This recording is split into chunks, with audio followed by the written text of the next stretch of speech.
Good morning and welcome to this special broadcast right here on NTV. It's 9 a.m. and welcome to the show. Now, today we join the rest of the world to mark the International Day of the Girl Child, a day dedicated to recognizing girls' rights and highlighting the challenges they face around the world. Now, this year's theme is The Girl I Am, the Change I Lead, Girls on the Front Lines of Crisis. This reminds us that girls are not just beneficiaries of change, they are leaders, innovators, change makers in their communities. We'll explore what that means, and you can join us through our social media platforms to tell us your experience as a woman and as a man, the women in your life, the girls in your lives.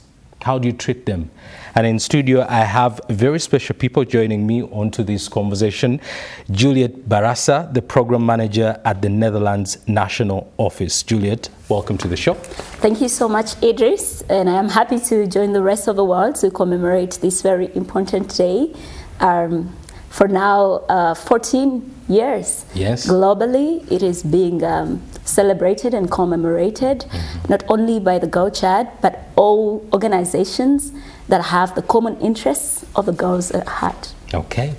Sophia Nawukenya, National Coordinator of the She Leads Consortium. Welcome to the show, Sophia. Thank you very much. And I'm really excited to join the rest of the world as we commemorate the International Day of the Girl Child. All right.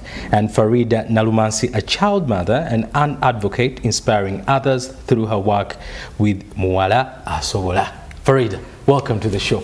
Thank you very much. I'm really honored, and that description, a child mother, it really inspires me to show the rest of the girls out there that we are not just defined by our history, but we can change the future. So right now, transforming from the child mother to the Chief Executive Officer of Muwala Asobola Community Initiative and the youth representative of at the Kampala Metropolitan Development and a KCCA, it is a plus for me.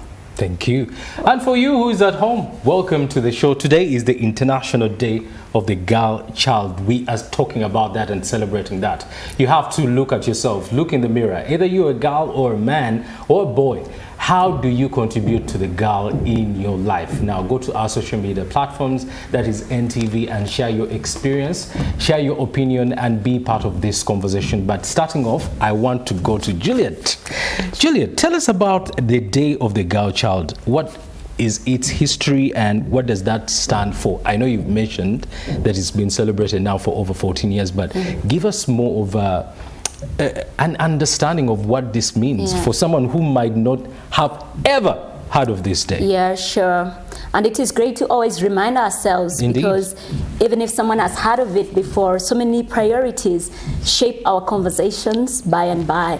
So the International Day of the Girl Child emanates from a UN resolution that was made by the UN General Assembly on the 19th of December in the year 2011. And ever since then, several world leaders came together from different countries to recognize the unique challenges that girls face, and to also not generally talk about girls' rights as only human rights, but universal rights. And this is because there was a continuous way in which they were being violated. So unanimously, there should be an understanding that everyone should have their rights respected.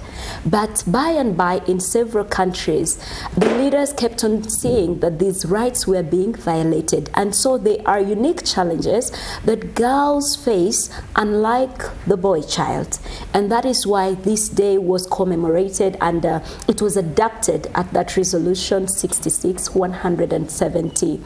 This resolution also it aligns to the UN's commitment to ensure that there is an end to all forms of discrimination against the girl child. And when we talk about the girl child, we are talking about 18 years and below.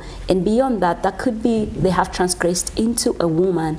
But right now, we want to look at the rights of the girl child in their diversity and how they affect their potential to live up to their greatness and be of purpose, have equal privileges and opportunities for growth and advancement. And that is where we celebrate this day. Indeed. Farida, for you, no, before I go to you, Farida, let me talk to Sophie. Sophie, to you as a leader in She Leads Consortium and national coordinator, what does this day mean to you as a woman, but also are you a mother? Not yet. But you have sisters. What does it mean to you? At a personal level, the Day of the Girl Child really means a lot to me as a person. As girls and young women face a lot of challenges growing up. I would say right from birth. You realize that we have many single mothers. Many girls give birth and the children are abandoned. But then I'm using children. I'm using both boys and girls. But when it comes to other intersectional factors that come into play, you realize that as the girls grow, as they age, they will be sexually violated. And the violence against women and girls, when you look at the statistics, is not the same as boys. When they get into schools, the story is different. The way they are treated, the way they are socialized, the whole, and as they get into the university, you hear stories as well. So the whole, I would say, cycle of development when it comes to a girl is so different when you compare to a boy. And when you look at the environments in which they grow in, a girl in a slum in Katwe is different from a girl who grows up in Karamoja. So the social norms that, besides all these issues they face while growing up, they also face the social norms, the expectations, oh, you should dress like this, you should walk this way. If you're too loud, then you're a problem. Then it comes to the leadership. You're seeing campaigns. We are in this period of campaign. So when this girl even tries to go into these leadership positions, they are sexualized, they are called all sorts of names. The story is so different when it comes to a girl. And I'm not saying that a boy doesn't face the challenges, but we are saying girls face more challenges based on their gender. Yeah, thank you. Farida, Yes, earlier on you told me you represent an advocate for other girls and an organization, Mwala Asobola. Tell us about Mwala Asobola and what do you do there?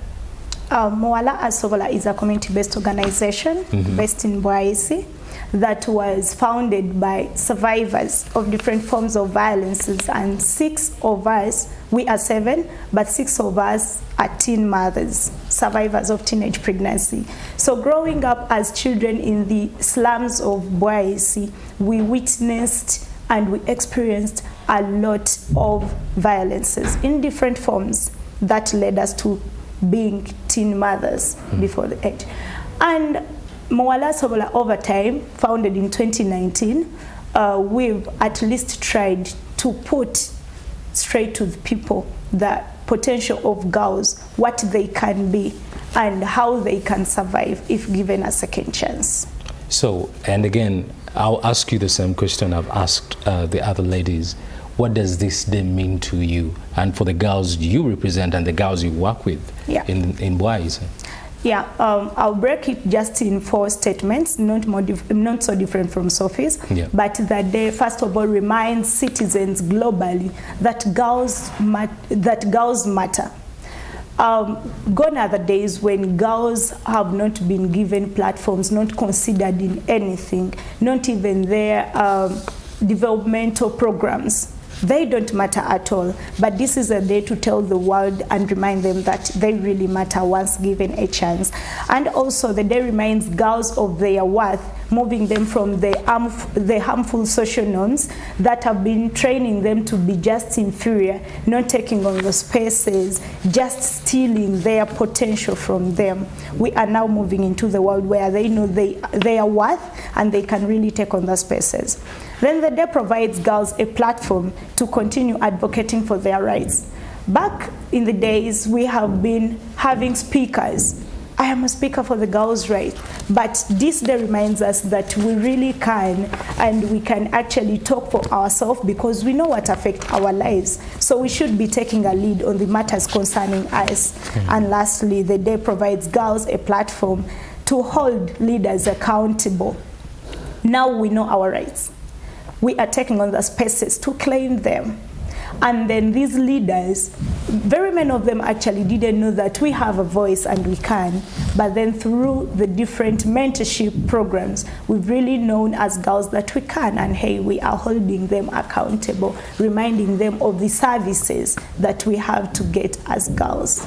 Yeah. Thank you so much for pointing out that today is not only a symbolic day, but also a call to action for all girls in whatever community that you are in. Yeah. Sophie, I will come to you. The theme of this year's celebration is The Girl I Am, the change I lead, girls on the front lines of crisis. This is both inspiring and challenging. What is the deeper message behind this theme? When we talk about girls leading, and to put this into context, I am the consortium coordinator for the She Leads consortium in Uganda. So when we talk about girls leading, we have our program, through our program as She Leads, we've seen girls go into leadership positions. And how have we been able to do that? We get girls from the slums, girls in areas that are prone to conflict like Karamoja. We get girls in districts like Kamuli, Buyende, well known for teenage pregnancies, and ensure that their voices are heard, get them into the leadership positions. We've been able to, as She Leads, ensure that we lead with the girls. So it is not all about walking a journey and telling them, oh, come and follow me. We've been able to walk with the girls, ensure we lead with them. In our governance structures, we have girls and young women. We have the youth advisory councils where the girls and young women sit. We've seen girls and young women come through in at different boards within the different organizations, and right from the schools where they are, our girls have taken up the mantle to take up leadership positions.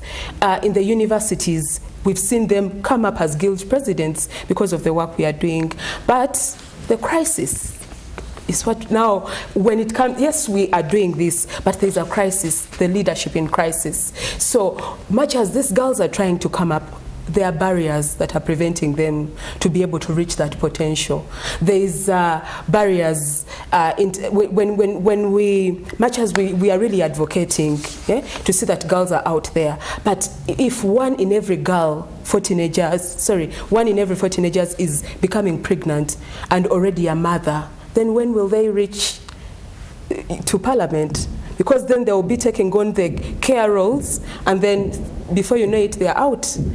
If we are still having 40% child marriages within the country, if the statistics revealed by the Uganda AIDS Commission show that over 70% of the new cases were among teenage girls than any other population in Uganda. What does that tell? It shows that, yes, we are leading with the girls, but we have these challenges. They may be systemic, they may be cultural. I've talked about cultural norms that are preventing these girls from reaching their potential, from getting into the leadership positions. If a girl probably wants to be the next vice president in Uganda, there's a saying that the end justifies the means. If you want to be the next vice president, how in your journey are you working to be able to reach, you know, our vice president of today? If you're finding all these barriers, then how will you be able to reach your potential? As organizations, as CSOs, I would say we've done our best to ensure that girls are out there. But we are still working with other partners, Ministry of Gender and other stakeholders, to ensure that all those systemic barriers are, and media, NTV, yes, to ensure that all these systemic barriers are really reduced to ensure that girls reach their potential. Yeah.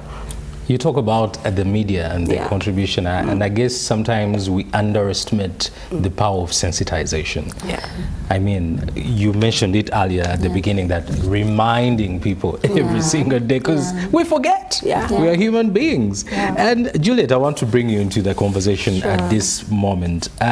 So Uganda has made progress in promoting girls' rights, but challenges like early marriages, teen pregnancies, and limited education opportunities still persist. How does Plan International's recent study, Let Me Be a Child, Not a Wife, shed light on this? Yeah, and to bring everybody on board is that annually Plan International, not only Uganda but globally, conducts a study around the systemic issues that hold the girl child back in the progressive journey. And we launch annually the State of the World's Girls Report. Mm-hmm. And we just recently launched this on Monday in Uganda. And this report is very particular on the persistent challenges regarding child marriage. Yeah. At the launch conversation, we were able to draw thoughts around, is it child marriage, or realistically it should be put as defilement? Because a marital setting involves sexual involvement, and you're involving a girl child, and even if it is a boy child, that is still defilement as long as they are below the age of 18. And there are cases of aggravated defilement. So if this girl continues to remain within a relationship where they are continuously abused and they are playing role and consistently being in a context or in a household where they are being viewed as a wife, then we term it as marriage. And marriage really is diverse. Religiously, you will call it tying a knot. But in other spaces, they'll also recognize informal unions. Yeah. You have not gone to introduce your partner to anybody. Some people elope. Some people find themselves in such circumstantial and unrealistic ways that, she's in a bar, but she's doing her work, but continuously she is relating with this man, not because she wants, but because circumstances have pushed her to that. And globally we are saying that these issues are not unique to Uganda. They are global. So this State of the World's Girls Report was carried out in 15 countries where Plan International operates, along with so many other development partners, and we capture the voices of 250 girls worldwide. And they are saying that I should not be a wife. Let me be a girl in the lead. I should have my voice out there on the challenges that I face, and I should be recognized for the purpose that I hold in this world. Indeed. And so out of this, we recognize that 12 million globally of girls, they are facing child marriage, or so to clearly put it, defilement, defilement. And so it should... it is something that we need to critically look at. When we come to Uganda, over 8.9 girls are at risk. And some of the risky behaviors or practices that they are caught in is the issue of child marriage, and so to put it, defilement. And this is what we are reminding the world of and the country about, that we should all ensure that our actions speak of this, and we play our roles to ensure that girls are not at risk but are safe to coexist alongside the boys and within an environment where they can equitably contribute to development. Thank you so much, Juliet. Well, we are taking a short break and continuing the conversation on International Day of the Girl Child right after this. NTV, turning on your world. Two nations, one destination. The Consulate General of Uganda in Mombasa presents the 4th Uganda-Kenya Coast Tourism Conference and Exhibition, a celebration of the intermarriage of tourism between Uganda, the Pearl of Africa, and Kenya, the Pride of Africa. Discover Uganda's adventure, from gorilla trekking and whitewater rafting to Kenya's rich wildlife and world-famous beaches. Delegates from Uganda will enjoy an exclusive fam trip to Kenyan coast from the 22nd to the 26th of October. Even tee off at the golf tournament at Vipingo Ridge on the 25th October, followed by the conference on the 27th to the 28th of October at Ocean Beach Resort and Spa in Malindi. Register today on our website www.thetourismconference.org. Join us and be part of the future where Uganda meets Kenya and Africa shines brighter. Experience next-level nourishment. Nivea Nourishing Cocoa, now with 100% pure hyaluron. It moisturizes for longer than ever. When our skin looks this good, we show up more confidently. Here, And here, new Nivea Nourishing Cocoa, now with hyaluron and cocoa butter. Skin is for feeling it. Nivea is for skin.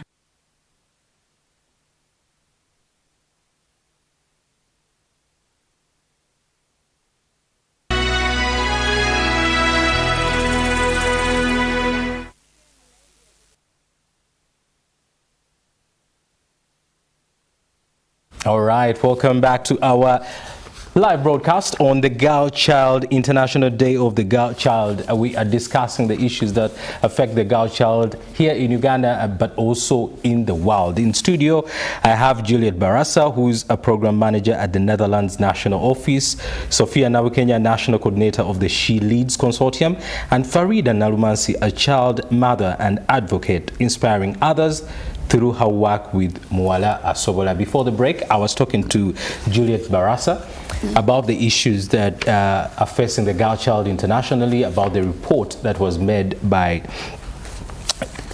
Plan International, and something caught my eye, Juliet. Yeah, sure.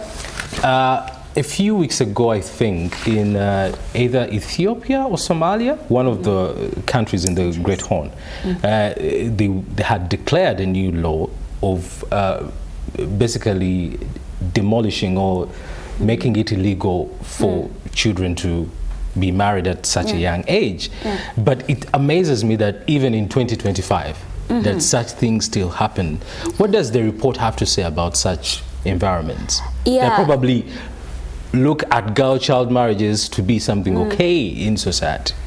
Well, sometimes it's normalized, but that shouldn't be the case. Indeed. This shouldn't be normalized at all, because also when you look at the rate of sexual debates in many countries, it is getting lower, and the age is getting lower and lower, and it should bother us, it should concern us that the rate at which girls and boys are engaging in sexual activity at an early age, it should raise alarm for us and ensure that what can we do about this. So statistically, we actually realize that 63% of the global girls, they are neither in education, they are not employed, they are not in training. So what are they doing? That exposes them to risky and unhealthy behavior. And you know, when someone is not employed, you're not doing something substantial, you catch on the easiest interest. And these are people along their development journey. So, you know, physically they are developing. And so it's easy for them to align their lives to the common interests that they meet along the journey. And then we're also able to see that 33% of these have been in marital, formal and informal unions. And that really bothers us, because then when you're in that union and you're a girl child, there's a way it limits your advancement, especially in form of education. So they drop out of school and they're unable to return to school. We also have had conversations specifically here in Uganda where a girl has not only married, but also it relates to teenage pregnancy. You know, that's a highly reproductive age. So in the many cases, how we even realize that the marriage is happening is because there is teenage pregnancy. And so many mothers, in earlier conversations, we realize that we mothers and parents, when girls find themselves in this demise, we chase them away. We are not able to bring them back to understand the challenges and the context in which they got that misfortune, and rather, you know, be able to rehabilitate them so they face judgment. Even when we have a policy in Uganda around re-entry, so many colleagues at school and the environment has not yet adjusted to welcome a child mother back to school. There is still stigma. There is still a lot of stigma and discrimination. So this girl walks with that shame, and therefore, even if she still had dreams of going back to school, she's not able to do that. And what do you know? You know, this actually contributes to the economic cost of the country. This is a girl who would be in a fundamental position, contributing to change and development. But that wraps up her future, and that is very absurd. Then the next day she's going to be the beggar And God forbid she could be ending up in criminal acts to make a living for her child. That is if she sustains within that marital sentiment or not. Because she can remain there and remain in a very abusive relationship. Not because she wants to remain there, but she has no economic gains. She didn't study far, neither did she get skills because she was being discriminated and stigmatized. And that's why we come up to talk about these issues, because it's not only an issue for that girl, but it is for all of us. Why? It pertains the norms, the beliefs, and the negative stereotypes towards the girl child. And we're here to say that in case girls find themselves in such a situation, what should the society do? What should we do? And this is a call to parents. Parents, how much time are we giving into the nurturing of the girl child as well as the boy child? Because there is no girl who can get pregnant without a boy or without a man, without a male figure. Indeed. So it brings us to conversations with both male and female, and that amounts to the gender conversations that we should have, and also touch the reality. And you know, you point out that the conversation has to go two-way. Yeah. And I'm actually really proud and happy that I am included in this conversation. So most times you find that these conversations are either happening only with female or only with male, and then that integration never happens. Farida, I want to bring you into the conversation at this moment. You had a child when you were yourself was a child. Yeah. What were the consequences, and what has been your journey for overcoming that situation and being the leader you are right now? Wow, thank you very much for that question. And probably I draw from Juliet's submission what you brought from Ethiopia. Like, this is a global situation at hand that is really going actually out of hand. Okay, I would say, as per my story to start with, I would be glad that I'm not alone. So there shouldn't be stigma that Farida became a mother at the age of 14. But then it is heartbreaking that very many other girls are continually falling a victim of teenage pregnancy and child marriage. So it's nothing to be proud of. When I was 14, I got defiled by my caretaker. This is a man who was paying my school fees. And ending at Form 3, I had to drop out of school. Then Juliet mentioned very many of the girls, once they get pregnant, they are married off to their defilers. This happened to me when my parents wanted to marry me off to my defiler, but I thank God he had already taken off. So I had to convince my dad. I grew up with a single parent, my dad. And then I had to convince him, and he allowed me to stay at his place, at the house, but never to request for anything concerning my well-being or my unborn child. I had to walk through the fields, that is hawking maize and washing people's clothes, to survive for myself and my unborn child at just 14. No mother in the community or no parent allowed me to play with their children, and they would put about proverbs of once you get one rotten tomato, put it in the basket of still tomatoes, they'll all get rotten. So I was that rotten tomato, regardless of the situation that I was defiled. No one needs to know. On going to access antenatal services, doctors, health workers, qualified health workers, they would put me in the middle of pregnant women and use me as living example of poor parenting. So that denied me a chance of antenatal care. And it's not only happening to me. When I gave birth by the age of 15, I really had lived a loner life. A lot of discrimination happened to me, rejection, and a lot. So I had to leave my child, because when I gave birth to my child, I never loved her. From day one, I never loved her. No one mentored me into motherhood. Even my parents hated me. The community, everyone hated me and saw me as a disgrace. So I hated my child. And I only breastfed her for 1 year. Then I had to leave to a far community where no one knows that I'm a mother. So no one would discriminate me. Then I freely lived in the community. But this freely living, already I have a history that is haunting me. I started drugs. I was introduced to alcohol at 15. I was introduced to those drugs like shisha, mira actually, yeah, and other kind of drugs. And this is the only way I would live, for me to not remember that I'm a mother and that discrimination that I lived in. Then in a long run, just after 2 years, I met a boyfriend, and he trained to show me that not all men are actually defilers. And in trying to accept him into my life, he got to know that I was a mother, and he loved my child more.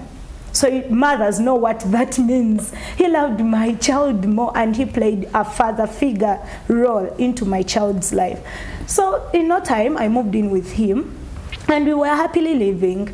In 2017, I had already joined Plan International Safer Cities program through the mapping of our community leaders as they were looking for girls out of school. So I was one.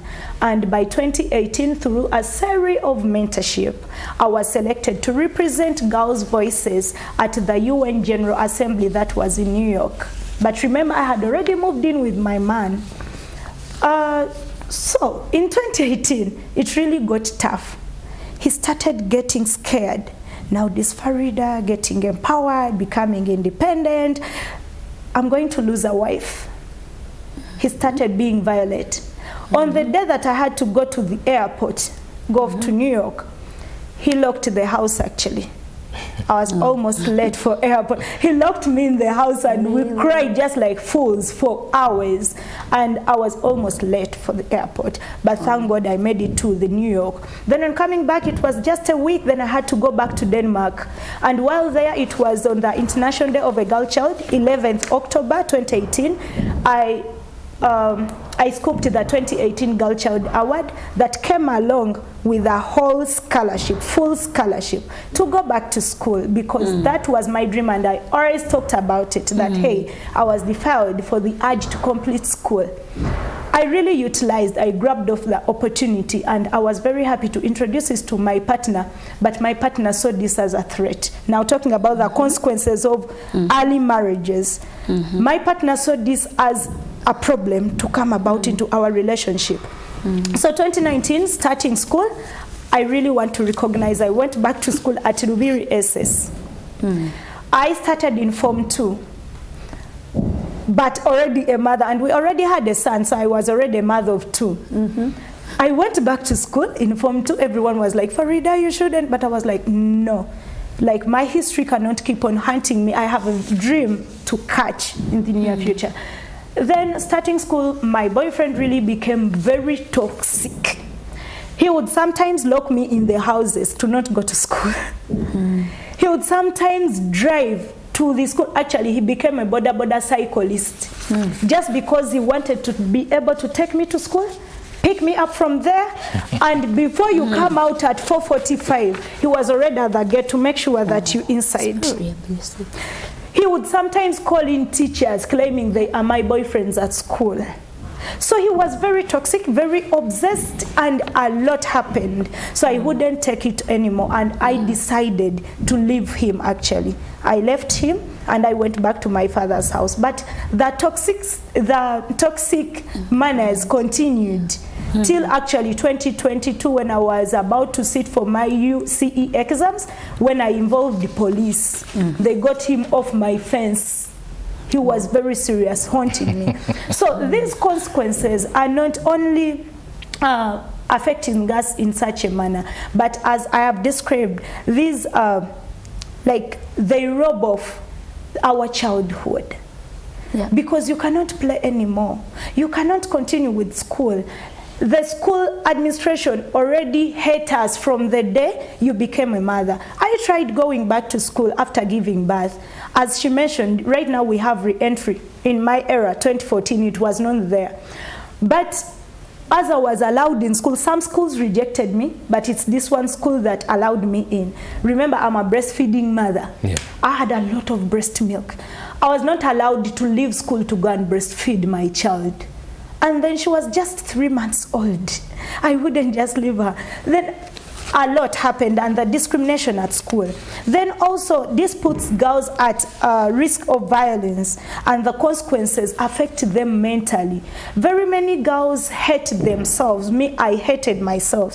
But this mental instability goes even to our children, and we are bringing on the generational curse, because actually no one ever talks about the mental stability of the children birthed by teen mothers. We hate them so much. Everything that our parents imposed on us, we impose it to our children too. So they are denied of the chance. Me, I always wanted my daughter to be perfect. Right now she's 12. Through a series of mentorship, yes, I've learned to love her, but trust me, it has been very gradual. And actually, I started loving her in 2018. I gave birth to her in 2013. I started loving her in 2018 after joining the music program at Brass for Africa. She played a cornet, I played a trumpet. So when teachers left us assignments as a cornet player and a trumpet player, we always have the same notes. It brought us together to support her, not to disappoint me the other day when teachers come. Yeah. That is how we started connecting. You started doing something together. And then this limits girls the independence. Like, we are not independent at all. More so when you move into marriage. When you're married off to your defiler, you depend on that person. That's why girls are never given a chance to decide when to have their second baby. So by 17, a girl is already a mother to 2 or 3. And as she said, the age is reducing every day. So you give birth at the age of 14, married off to your defiler. At 15 or 16, you're already a mother. At 17, you're already a mother the 3rd time. So for me, by 17, I was already a mother the 2nd time, yes, which is very heartbreaking. And maybe not to forget that the girl's full potential is stolen. You've not gone to school. Now, for my life, to draw from my life, I was just hawking maize. Where in the world a maize hawker girl going to be? While there, men economically harass us. Someone eats your maize and they are like, me to pay you? I want to test you and see if you taste like this maize. Oh, it's horrible. So we are taken like sexual objects. Then yes, sexually, economically, and then verbally. These guys violate us. Like, moving through the community, I'll best bring it out in Luganda. They be like, akoweka vamu akadamu kange, mama kali munda jatu seka kagere iyi nga wali kato. So those sorts of words, they really put us down, and you cannot dream of tomorrow. You just know that you're already a loser. You cannot be anything in this world. But I thank God I met a turning point that not every girl ever gets. Yeah, I think I'm very lucky. People always say, you going back to school, it's not a privilege, it's a right. But to me, it is a privilege, because here in Uganda, where we are still fighting for quality education, because it's the #1 thing that is making girls sleep with men to acquire a lot into education. It's not all about giving school fees. It does a lot with quality education. So with that alone, where we are still advocating for quality education, girls are continuing to lose potential, and they cannot be anything they want to be in this world. Farida, you are an example that there are second chances in the world. And I think so many times when you don't know someone who has gone through a certain experience and you're only hearing of it, it seems very, very far away. Yeah. But I guess for you viewers who are at home and listening to Farida's story, this is an example of being attentive to your daughters, to your sisters, to any girl who you're responsible over, or any girl who's in your community. She could be going through something very, very complicated, and probably your ear, your helping hand could change her life. And I remind you, go to our social media platforms and share your story. What is your story? How have you overcome some of the challenges that you have been facing in society as a girl? And also, as a man, we have so much to contribute towards the better living of the girl childs in our community. Sophie, I want to ask you, as the leader of She Leads Consortium, what has been your experience and what can be done differently to kind of limit such incidences like Farida's? Yeah, so Farida's story is quite an inspiring one. Indeed. And as Farida mentioned, you realize that most of the issues she faced were mental, social, biological. It was a mix. Yeah. So it calls for a multi-sectoral approach. So for us to be able to really ensure that we respond to cases like Farida's, there should be other stakeholders. It is not a one-man's army. Like, let us ensure that all our stakeholders on board, the teachers, us, and it starts with us. The family is the smallest unit in the community. At family level, let us be very, keen to know what is happening. At community level, the leaders within the community, when it goes to the political leaders, what are we doing? The religious leaders, are we condemning these girls? Are we saying they should be, they shouldn't, they shouldn't talk to other girls that are, passing through the same? What message are we sending out there? The media, how are we packaging our message? Is it, how are we portraying the picture of a girl who has dropped out of school or who got pregnant? It is all stakeholders. It's a multi-stakeholder approach that will work. And then when it comes to policy implementation, in Uganda it has always been a song. We have the best policies, but they are never implemented. How are we working? And it starts with us as individuals in those offices, by the way. How are we working to ensure that these policies are enforced? How are we working to ensure that when a girl is defiled and she goes to police, she gets justice?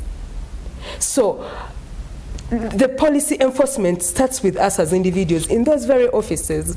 If that doesn't work, it means that we are going to be singing about these policies that, that are in place, very good. You talked about the re-entry policy. It is there, shelved. But are schools, letting in these kids? Or these children, or the girls? No. And if they're letting them in, Farida talked about the time at which they're breastfeeding. How are they making the school environment conducive for the girls that are going in? Policy and its implementation. Indeed. Yeah. So, and of course, we have all these negative connotations and social norms around, a girl who has gotten pregnant, a girl who has become a mother. If it is your child, like I said in the beginning, it starts with us as individuals. If it is your child, would you really let them, go through that? Yes, go through that. Sophie, and it's simply just because we are running out of time, I want to bring in Juliet as we conclude our conversation. What is Plan International Uganda doing to tackle these issues, and what can be done more to help a Farida up there? Yeah, thank you so much, and thank you, Farida, for sharing your very touching story.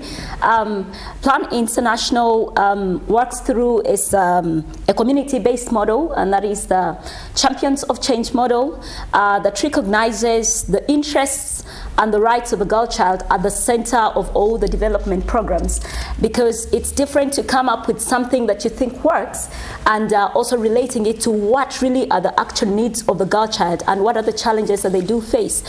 So we take into recognition the fact that the girl child is limited in so many ways, economically, socially, politically, and holistically. And so as such, we, through the Champions of Change model, we are able to engage on the systemic root challenges and issues that relate to gender inequality and pertain to the rights of the girls being limited and being treated in a very discriminative way. So we tackle negative social norm change in our programming. And our programming relates around economic empowerment, especially of the youth, and in this we work, yes, with the girls, but also with the young women and young people like Farida and the like. And also this encounters both the boys and the girls, because our Champions of Change model recognizes the role and also the rights of the boys and the men in this gender agenda. And also we have programs on health. When we talk about the sexual violence, it relates to sexual and reproductive health and rights. SRHR, and it's very critical, not only for the young women and young people, but also for a child. So we intervene in holistic health programming for the little children, the neonatals, until they grow into the girl that we see today and the young women that we engage with in the future. We also involve in advocacy and influencing initiatives, which we are at right now. And so to say, I want to just, draw your attention to one of the cases in the Rising program that we do implement in around 9 districts of Uganda, because it may seem so far-fetched for you when we have these conversations, like in Uganda, is my neighbor, is the girl there married? It may not be happening in your neighborhood, but it is happening in Uganda. So this program is being implemented in Madiokolo, in the West Nile. We have Yumbe, in Nebi, then we are also implementing in Kamuli and Buyende, where the highest statistics on teenage pregnancy and child marriage settle, for a long time. We are yet to experience this change in eastern Uganda. And then also we are in Aleptong and Lira. And you see that most of these negative social norms that continue to engage and put girls at a point of discrimination are really still deeply rooted. We are still doing the work alongside with other partners. So who do we work with? We work with the local structures. We recognize the power and the influence that the traditional leaders have. And so we are working with the Busoga Kingdom and also with the Alur Kingdom. We are working with them. And then also the religious leaders are very critical in this. The institutions, especially schools. And so to say, under the Rising Project, we have worked in over 168 schools to transform lives of over 100,000 boys and girls. 54,000 girls have been engaged to return to school, so that they don't remain, in the places of misfortune and not a lack of purpose. So they've been formally dropouts, but because of the engagements in the education movements, gender and girl education movements, they're able to return to school to reformulate a future. And also this has happened to over 50,000 boys. And so it is a two-pronged kind of like approach that we are using, and this as one of the many programs that we are implementing. Right. And I know that we are making, steady progress. We're very hopeful and positive that this will actually indeed change the world. All right. Ladies, thank you so much for this wonderful talk. We have unfortunately run out of time, but this is such an important conversation to have. And for you at home, as we celebrate International Day of the Girl Child, may we recommit to ensuring every girl in Uganda and beyond is free to dream, to learn, and to lead. And a big thank you to our panel, as Juliet Barasa, Sophie Nabukenya,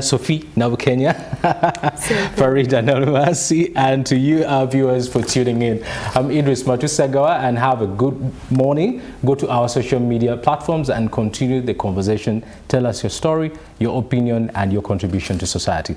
Bye.